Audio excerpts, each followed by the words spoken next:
دلوقتي احنا اتكلمنا عن كونسبت البيسز ده، ودي كده فهمنا يعني ايه بيسز. طيب خلينا نتكلم عن نقطة تانية. لو انا دلوقتي قلت لك ان البيسز بتاعك مثلا زي ما قلنا الفيكتور اللي هو كان 1 1 ده، وفيكتور تاني مثلا اللي هو مش عارف 0 2. جميل. في حاجة يعني احنا كنا لسه قلنا من شوية كونسبت اللينير كومباينيشن. ايه هو اللينير كومباينيشن؟ قلنا اللينير كومباينيشن انت لما تاخد كونستانتس اللي هما زي الارقام اللي احنا عاملين نرميها دي وتضربه في فيكتور وتسكيله. جميل. ده يسمى linear combination. فاحنا لما نيجي نعمل 3 1 او سوري يعني 3 في 3 1 مثلا بلس 2 في مش عارف او سوري 1 1 وهنا 2 في 0 2، يعني كأني في فيكتور 3 2 وانا بديسايفره دلوقتي زي ما احنا عملنا فوق. فاللي انت بتعمل الاوبريشن دي تسمى linear combination. ودي برضو عبارة عن linear combination technically يعني في ناس بتسمي دي وفي ناس بتسمي التوتال، يعني مش هتفرق قوي for the sake of اللي احنا هنتكلم فيه. بس الايديا دلوقتي تخيل انت خدت الفيكتور ده. جميل. ورحت انت لما تيجي تضربه في رقم انت بتسكيله، يعني مثلا في التلاتة هنا فانت هتسكيله هنا مثلا وصل لحد هنا مثلا. تخيل بقى انت ضربت كل الريل نمبرز فيه. تخيل كل الارقام اللي موجودة وضربتها فيه، ايه اللي هيحصل؟ اللي هيحصل ان اكشن انت هتكريت لاين انفينيت لاين هيبقى ماشي كده يعني في اتجاه الفيكتور ده وبيعدي بالاوريجين، وهي انفينيت يعني اللينث بتاعه يمين وشمال انفينيت يعني. ونفس حاجه في اللاين اللي فوق، يعني اللاين اللي فوق ده برضو نفس حاجه. لو انا ضربت في كل الارقام هيبقى خط كده، هو بس في الحاله دي هيبقى الواي اكسس يعني عشان هو فوق الواي اكسس، بس هيبقى لاين عملاق كده بيعدي البتاعه كلها. طيب في بقى نقطه هنا انترستنج يعني لو انا يعني تخيل ده في كل لاين individually، يعني انا كده الماكس يعني ده حاجه بنسميها السبان. يعني ايه السبان؟ يعني انا الفيكتور اللي معايا ده كل ما اضربه في رقم هو بيقف في نقطه، يعني هنا واقف في النقطه دي، هنا واقف في النقطه دي. ولو ضربت في كل الارقام الممكنه هو كل دي نقط. يعني تخيلوا اللاين هو عباره عن جست، هو تكني ده هو اللاين هو جست عباره عن يعتبر somewhat infinite number of points، فاحنا جنب بعض فاحنا بنشوفه كانه لاين. ده اللي بيحصل يعني. طيب فانت كل ما تضربه في كونسيبت مختلف هو بيحط نقطه جديده على الخط، ودي كلها نقط ما هو ممكن يوصل لها. يعني كانك تخيل الفيكتور بتاعك ده مثلا زي الطول، وانت عمال تطوله وتقصره عشان توصل لنقط مختلفة اللاين بتاعه. طب اللاين بتاعه ده بنسميه السبان ده اللي هو زي مش عارف صاحب العربي يسمى ايه يعني، بس اللي هو كأنه الاريا اللي ممكن توصل لها بالطول دي، يعني خلينا نقول كده يعني. جميل. نفس الكلام فوق. فالاخضر ده برضه هو السبان بتاع الفيكتور ده. طب لو جمعنا الاتنين مع بعض، يعني دلوقتي احنا عندنا قلنا دول البيسز فيكتورز بتوعنا، ايه السبان بتاع الاتنين مع بعض؟ تخيل الفكرة يعني. ده تخيل انا بقولك ان انا يعني هجرب كل الارقام في ده وده مع بعض. يعني تخيل مثلا 3 و2 وبعد كده مش عارف 3 و1 و3 و5 و3 و0 وبعد كده 1 و0 و2 و0 و3 وكل الأرقام في الاتنين مع بعض. ايه اللي هيحصل؟ يعني محتاجين وكل مرة بيعمل الاوبريشن دي بنحط نقطة. فتخيل مثلا في نقطة تبقى هنا، في نقطة تبقى هنا، نقطة تبقى هنا، نقطة تبقى نقطة هنا، وكل دي نقط. ايه اللي هيحصل يعني لو انت عملت كل البوسيبيليتيز ان انت اكشلي هتطول الفول 2 دي دايمنشن يعني.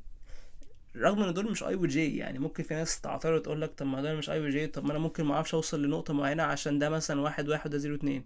هو لا، عشان انا ممكن انا لو عايز اخلي ده زي الجي، او يعني مثلا عايز اوصل لنقطه مثلا، اصل صارت يعني I think ان هو الموضوع سيلف اكسبلاناتوري. يعني لو انا مثلا عايز اوصل لنقطه هنا مثلا هضرب ده في نيجاتيف وهضرب ده في صفر.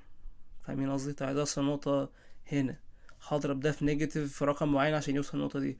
طب عايز اوصل النقطة هنا، نوصل النقطة دي مثلا نعملها ازاي؟ يعني ممكن تبقى نقطة يعني ممكن الناس تشوفها صعبة شوية.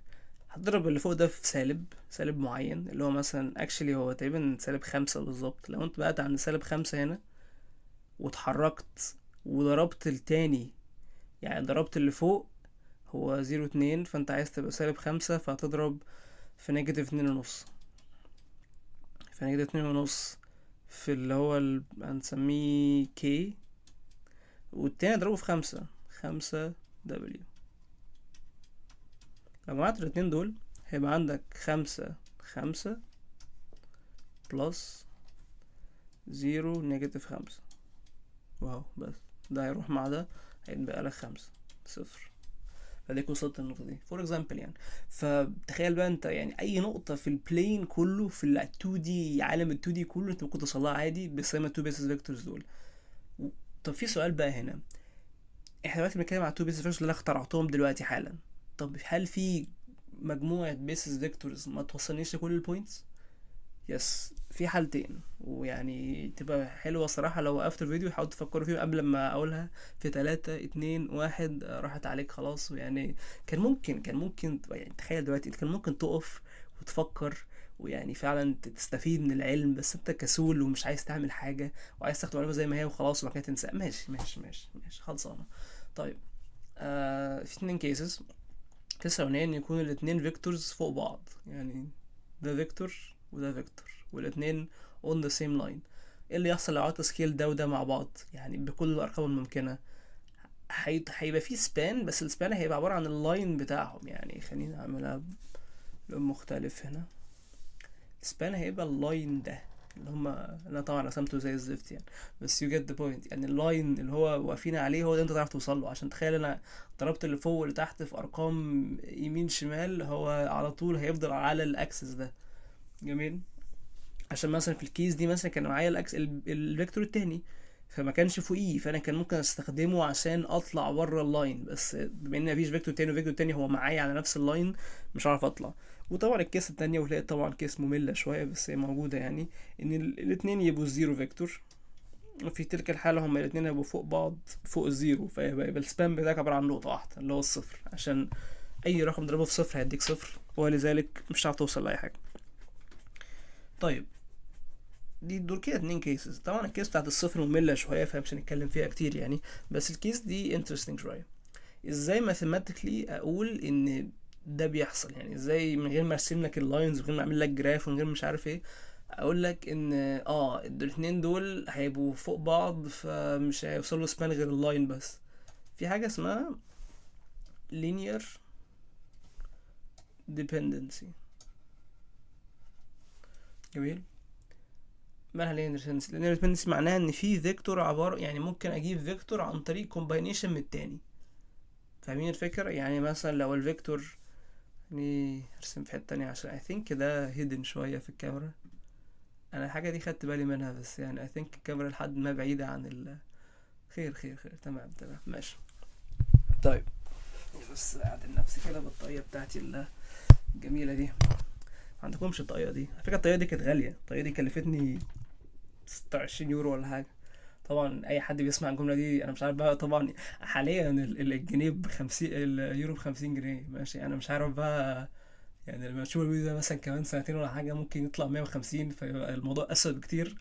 او 26 اوريدي وحش، بس 26 في 150 ده طبعا ضحك يعني. بس انا حبيت يعني مني هنا يعني مش هاجي هنا فتره يعني، فقلت يعني اجيب حاجه ماركه بقى ومش عارف ايه. طلع في ماركات يعني الحاجات دي فعلا ليها ماركه وليها معمولة في فرنسا وفي منها كوبيز في الصين ومش عارف مش مهم يعني. طيب خلينا نقول ان الفيكتور اللي تحت ده 1 اللي فوق ده بما انه على نفس اللاين، معناه ان انا مثلا لو ضربت ده في 3 تايمز 3 هيديني الفيكتور التاني اللي هو مثلا 3 فور اكزامبل يعني. ف ايه اللي حصل هنا؟ ان هو الفيكتور التاني اللي هو مثلا ده اللي هو 3 عبارة عن some sort of linear combination من الفيكتور من الفيكتور التاني هو linear combination من الفيكتور الاولاني. اتمنى اكون ما لخبطتش دي يعني، بس اظن انتوا فاهمين النقطة يعني. طيب ماشي. في برسبكتيف تاني قبل بس ما نموف اون من النقطة دي، الا وهو ان انا قلت ان السبان هو كل النقط اللي الاثنين مع بعض ممكن يوصلوا لها. يعني لو فاكرين برضو انا قلت من يعني في اظن في الفيديو الاولاني ان اهم 2 اوبريشنز في الفيكتورز هو الادنج والسكيلينج، ده اللي انا قلته يعني. ف تكنيك برضو يعني الطريقة برضو ديفاين بيها السبان اللي هو لو انا خدت ال2 اوبريشنز دول وجبت كل البوسيبيليتيز في ال2 اوبريشنز دول ايه اللي ممكن اوصل له. يعني هسكيل الاولاني برقم، وبعد كده هجمعه على التاني اللي هو سكيلد برقم تاني. هو تكنيكالي السبان هو جاست عباره عن الاتنين اوبريشنز دول، بسكيل الاتنين بكونستنت وبعد كده اجمعهم. هو ده اللي بيحصل.